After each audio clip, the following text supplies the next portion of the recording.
పుష్కరాలు సమీపిస్తున్న వేళ కృష్ణా తీరంలో ప్రత్యేకమైన దృశ్యాలు ఆవిష్కృతమవుతున్నాయి. ఆధ్యాత్మిక శోభ వెల్లువరుస్తోంది.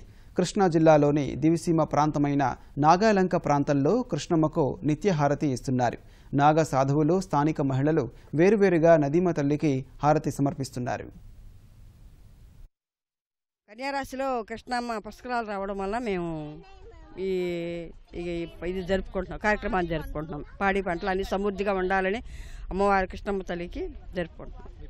ఈ పుష్కరాల సందర్భంగా ఎంతో హ్యాపీగా ఉంది, మాకు ఆనందంగా ఇలా జరుపుకోవడం. రోజు మా ఆడవాళ్ళం అందరం వచ్చి ఇక్కడ ఈ కార్యక్రమాన్ని ఎంతో సంతోషంగా ఇలా జరుపుకోవడం, ఇలాగే ఎప్పుడు ప్రతి 12 ఏళ్ళకి ఇలాగే జరుపుకోవాలని, ఇంకా ఇంకా మా పాడి పంటలు బాగుండి అందరూ బాగుండాలని ఆశిస్తున్నాం.